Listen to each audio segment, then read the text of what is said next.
এই ঠান্ডায় ডিমের চাদর মুড়িয়ে ভেটকি এলো পাতে। কিছুই নয়, খুব সোজা রান্না।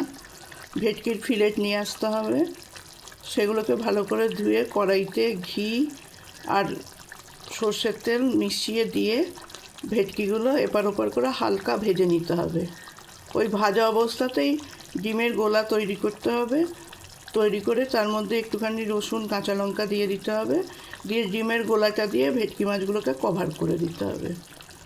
একটু মোটা করে কভার করে এপার ওপার হয়ে যাবে, পুরোটাই কভারে ঢাকা থাকবে। তারপরে চৌকো চৌকো পিস করে কেটে নিতে হবে।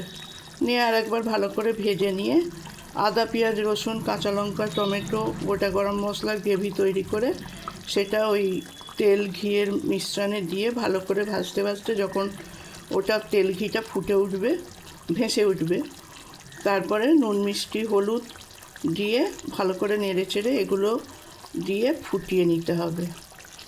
দেখতে মামলেটের ঝোলের মতো লাগলেও ভেতরে কিন্তু ভেটকি মাছ আছে। খেতে খুব টেস্টফুল হয়, করে খেয়ে দেখো।